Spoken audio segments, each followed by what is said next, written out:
All right, all right. Welcome to another edition of No Pump Fake Sports. I'm your humble host, Passport T. Let's talk a little Clippers basketball. What I want to know from you guys is Luke Kennard the left-handed version of JJ Redick? But let's go back to the 2019 season. He was playing for the Detroit Pistons. He was balling really well. He was having a good season, but the season got cut short because I think Luke had some kind of knee problem. Forgot exactly what it was, but he was having problems with his knee. So they shut the season down for him. So that brings us into the next season. It was a three-team deal. They traded Luke to the Clippers, and the Clippers were very excited about bringing Luke in because he was actually playing at a very high level with Detroit. So the Clippers was so high on Luke Kennard that they extended him to a 4-year deal worth $64 million. But after the signing of that contract, Luke's play started to go downhill. He wasn't really balling that well. And he kind of found himself in Ty Lue's doghouse, so to speak. I don't really want to say the doghouse, but he found himself at the end of the bench. And we saw the emergence of Terrence Mann. Terrence started to ball out of his mind, and it was hard to get those minutes back. Terrence made something exciting happen every single time he got in the game. He was just on his game. You know what I mean? So we saw Terrence Mann rise to another level. We saw Reggie Jackson's play, start to just bubble. And the Clippers were doing really, really well. Luke Kennard lost all his confidence. And Ty Lue actually lost the confidence in him as well. So you start to hear rumblings in the background. You start to hear people say things like, we need to trade him. Man, they gave him all that money. And he's not living up to his potential. So you name it, you heard it. But the only thing about that is he was, at his lowest at that point. And going towards the trade deadline, it was going to be hard to get somebody to take on that brand new big contract. So he ended up staying with the Clippers. We couldn't trade him. I'm not even sure if they wanted to trade him, but he didn't get traded, so to speak. And so he was on the team for the long haul. They traded Lou Williams right after the deadline, brought back Rondo. Luke Kennard still was on the bench. He was at the end of the bench because Terrence Mann was just balling. So Terrence kind of filled in that role where Lou Williams left off because even Rondo wasn't playing, to a top level like he normally do, as you start to get towards the playoffs. So that brings us to the 2021 playoffs. In game one versus the Jazz, Luke Kennard went off. He dropped 18 points. He hit 4 threes, and he was balling. And you could see that confidence was starting to come back. He was playing really well in that series.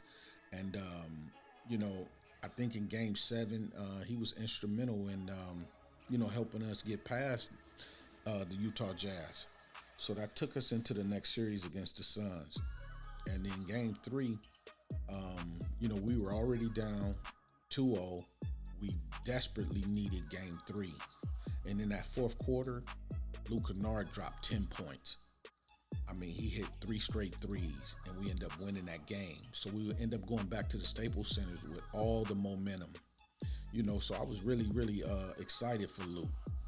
Luke had finally, figured out, how to fit in with this team, and he was starting to ball, But I just wanted to make the comparison to JJ Redick because I just looked at Luke Kennard's game, and you could tell the way he moves without the ball, the way he could hit them open threes. It kind of reminded me of JJ Redick a little bit.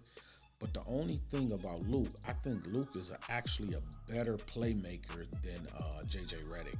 I think he passes the ball better. His court vision is much better. He got better handles. But then he can do the same things that JJ can do as well. He can come off those picks. He can hit those open shots. So, his game is similar, but it just looks funny because it's coming from, the left-hand side. So it looks kind of awkward, but his stroke is there too. If you take a look at JJ Redick's stats and you go back to 2015, which was his best season with the Clippers, JJ Redick averaged 16 points a game. He shot 48% from the field, and he shot 47% from the three-point line.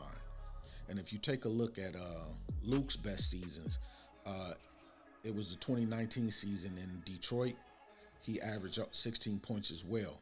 But then if you look at when he played with the Clippers, he shot 48% from the field as well, and he shot 45% from the three-point line. So Luke Kennard has a really, really good stroke. He can hit it from anywhere on the court. I think his main problem is his confidence. If he misses a few shots, he starts to get down on himself. Man, he has to learn how to just shake it off, man. Brush your shoulders off, next play. Get at it, you know what I mean? And just have that dog in you, you know what I mean? Don't take no for an answer, you know what I mean? When you get the open shot, hit it. If it doesn't go in, go to the next play. Come back down court, play defense, and wait on your time to get another open look. So I think his problem is mainly confidence. But, I'm really excited about the upcoming season. We're a few weeks away from training camp. And, I got high expectations. I hope Luke Kennard can really, really find his way with this club because he has a really, really good game. I think he could be a very good piece for the Clippers, especially when it comes to playoff times, because he could actually shoot that rock, you know what I mean? And the Clippers, I think they were the second best three-point shooting team in the entire league, and he contributed to that. So, I'm very excited, but that's really all I have for you guys today. You let me know in the comment section what you think. Do you think Luke Kennard could be the left-handed version of JJ Redick, or am I reaching a little bit? This has been another one from No Pump Fake Sports. I'm your humble host, Passport T. Hit that like button, hit that subscribe button, tap the bell icon so you can get all the notifications, and I'm going to see you guys on the next one. Peace.